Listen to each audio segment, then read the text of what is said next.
Hello everyone, मैं वर्षा आपके अपने यूट्यूब चैनल वर्षा एजुकेशन पॉइंट में हुआ फिर से स्वागत करती हूँ। दोस्तों, कैसे हैं आप सब?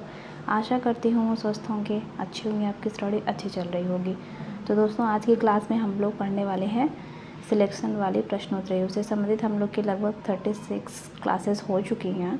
जो लोगों ने वीडियो नहीं देखी होगी, प्ले लिस्ट में मैंने वीडियो सारी अपलोड की हैं, वहाँ जाके आप लोग वीडियो ज़रूर देख लें, क्योंकि सारे मोस्ट ही इंपॉर्टेंट क्वेश्चन मैंने करवाया हुआ है। आज की क्लासेस में भी आप लोग को बहुत ही अच्छे अच्छे प्रश्नों की श्रृंखला देखने को मिलेंगी।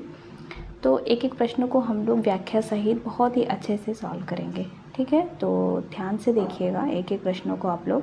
तो आज का पहला प्रश्न है कि निराला, सूर्यकांत त्रिपाठी निराला के उपन्यास का प्रकाशन की दृष्टि से सही अनुक्रम कौन सा है?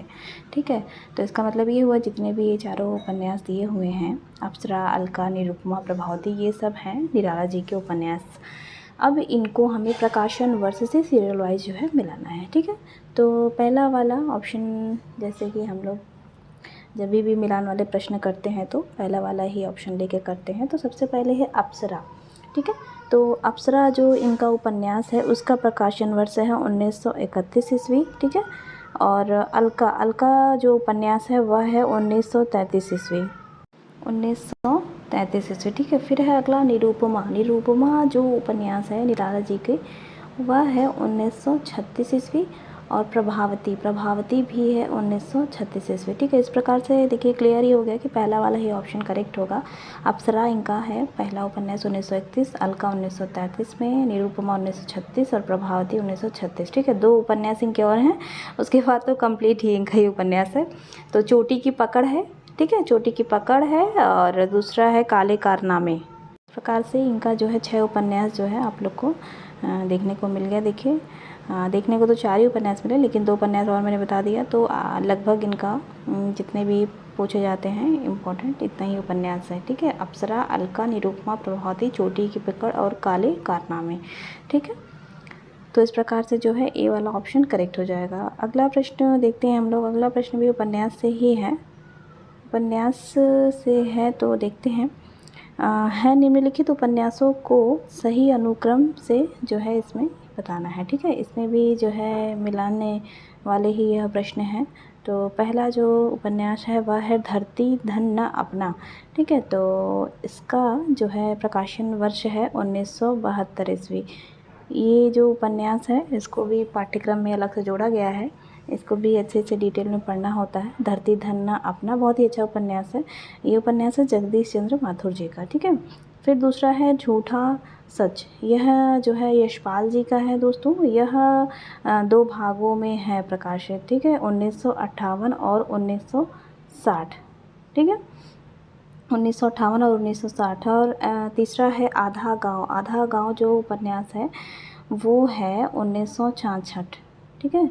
और ये है किसका? ये है राही मासूम रजा जी का। और फिर है लास्ट वाला धार 1990 ईस्वी, ये है संजीव का, ठीक है? दोस्तों, 4 उपन्यास बहुत ही इम्पोर्टेंट है, ठीक है? धरती धन्ना अपना 1972, और झूठा सच 1958 और 60, प्रथम भाग 1958, दूसरा 1960, तीसरा है आधा गाँव 1966, चौथा है धार संजीव का है 1990, ठीक है? तो इस प्रकार से जो है डी वाला ऑप्शन करेक्ट हो जाएगा। अगला प्रश्न है और बहुत ही महत्वपूर्ण है। महत्वपूर्ण तो सभी है जितने भी मैं आप लोग को प्रश्न कराती हूँ, लेकिन जो ज़्यादा इम्पोर्टेंट होता है तो उसको बोलना तो पड़ता ही है। तो दामुल का कैदी के लेखक कौन है? ठीक है, ये पहला ऑप्शन है प्रसाद, दूसरा है सुदर्शन, तीसरा है प्रेमचंद, चौथा ऑप्शन है यशपाल। दामुल का ये जो कैदी है ये है प्रेमचंद्र जी की कहानी है, ठीक है? आप लोग विधा भी याद रखिएगा, दामुल की कैदी कहानी। वैसे तो पंच परमेश्वर, बोड़ी काकी, मंत्र ईदगाह, शतरंज के खिलाड़ी, ये सब तो है ही, और ये परंपरागत हैं, काफ़ी पूछे भी जाते हैं। लेकिन दामुल का कैदी कम ही बार पूछा गया है। एक बार टीजीटी के 2003 के एग्ज़ाम में पूछा गया था, और डीएसएसपी के, तो अभी तक ज़्यादा नहीं पूछा गया है। लेकिन याद रखिएगा, परंपरागत याद करने के साथ साथ कुछ ऐसी कहानियाँ होती हैं जो हमें जो है दिमाग में बैठाने की ज़रूरत होती है। जैसे देखिए, अभी मुझे याद भी आ रहा है सडनली, दामुल का कैदी तो है ही, और प्रेमचंद्र जी की एक और कहानी है अलग्योझा, ठीक है, अलग्योझा करके हैं, ये भी आप लोग याद रखिएगा। और बाकी तो नमक का दरोगा, कफन, ये सब तो आप लोग जानते ही होंगे। अगला प्रश्न है कि उसने कहा था कहानी का नायक निम्न में से कौन है, ठीक है। पहला ऑप्शन है सूबेदार हजारा सिंह, दूसरा है लहना सिंह, तीसरा है भगत सिंह, चौथा है हरभजन सिंह। तो इसका करेक्ट आंसर हो जाएगा लहना सिंह, ठीक है। तो जो ये कहानी है दोस्तों, इस कहानी के लेखक हैं चंद्रधर शर्मा गुलेरी, ठीक है। और ये जो लहना सिंह है इस कहानी का नायक है, और ये कहानी भी बहुत ही अच्छी है। ये कहानी भी नेट के पाठ्यक्रम में अलग से जो है जोड़ा गया है। और इस कहानी के एक इम्पॉर्टेंट पॉइंट भी है याद रखने लायक कि उसने कहा था जो कहानी है वह फ्लैशबैक, जिसे पूर्वदीप्ति भी वो बोलते हैं, फ्लैशबैक पद्धति पर लिखी हिंदी की प्रथम कहानी है, ठीक है। ये आप लोग याद रखिएगा। एक मिनट, थोड़ा सा इससे जो है ना लिखने में दिक्कत होती है। फ्लैशबैक, ठीक है, फ्लैशबैक पद्धति या पूर्वदीप्ति आए तो उस पद्धति पर लिखी हिंदी की प्रथम कहानी है उसने कहा था, ठीक है। उसने कहा था यह प्रथम विश्व युद्ध की पृष्ठभूमि पर लिखी गई प्रेम संवेदना की कहानी है। और आप लोगों में से जो लोग भी ये कहानी पढ़े होंगे अच्छे से, वो लोग ज़रूर कमेंट बॉक्स में, ठीक है। तो अगला प्रश्न देखते हैं। अगला प्रश्न है कि भाषा और समाज ग्रंथ के लेखक का नाम बताइए। भाषा और समाज ग्रंथ के लेखक, पहला ऑप्शन है रामचंद्र शुक्ल, दूसरा है ग्रियर्सन, तीसरा है रामविलास शर्मा और चौथा ऑप्शन है श्याम सुंदर लाल। तो भाषा और समाज जो ग्रंथ है उसके लेखक हैं रामविलास शर्मा जी, ठीक है। और इसका आप लोग इनके आप लोग वो अन्य ग्रंथ भी याद रखिएगा, पूछा जाता है। प्रेमचंद्र और उनका युग और भारतेंदु युग, आस्था और सौंदर्य, ठीक है। और भाषा और समाज का जो प्रकाशन वर्ष है वह है 1961 ईस्वी। क्लियर। अगला प्रश्न है कि लोंजाइनस ने उदात्त का विवेचन किस ग्रंथ में किया है। बहुत ही अच्छा प्रश्न है यह, पाश्चात्य शास्त्र है, अलग से एक टॉपिक है, तो उससे यह मैंने प्रश्न लिया हुआ है। तो देखते हैं। पहला ऑप्शन है पोइटिक्स, दूसरा है मोरल फिलॉसफी, ये सब जो है पुस्तक हैं, ठीक है। और तीसरा ऑप्शन है ऑन द सबलाइम, चौथा है क्रिटिकल ऑब्जर्वेशंस। तो इसका करेक्ट आंसर हो जाएगा ऑन द सबलाइम। लोंजाइनस ने उदात्त का विवेचन ऑन द सबलाइम ग्रंथ में किया है, ठीक है। ये आप लोग याद रखिएगा। अगला जो है प्रश्न है कि रीति के आधारभूत तत्व के रूप में वामन का कैसा दृष्टिकोण है, ठीक है। वामन का कैसा दृष्टिकोण है रीति के आधारभूत तत्व के रूप में।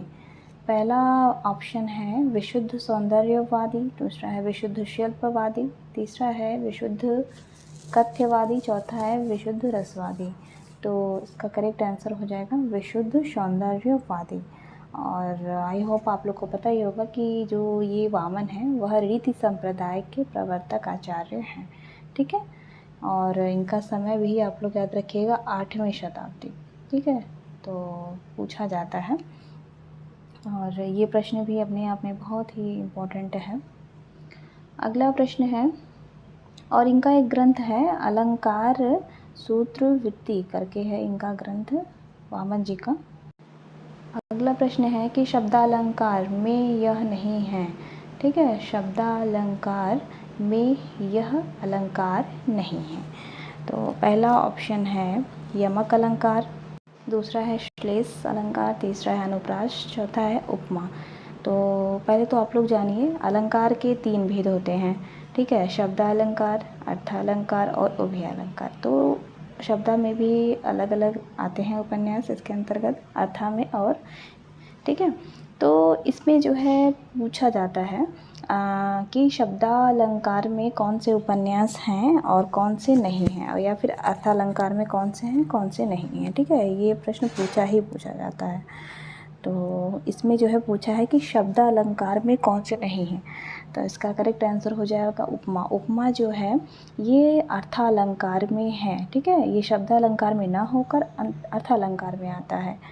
और जबकि अनुप्रास, यमक, श्लेष तीनों जो है शब्द अलंकार के भेद हैं। और अर्थ अलंकार की बात करें तो उपमा है ही, रूपक है, उत्प्रेक्षालंकार है, अतिशयोक्ति है, ये सब जो है आदि अलंकार अर्थ अलंकार के भेद माने जाते हैं।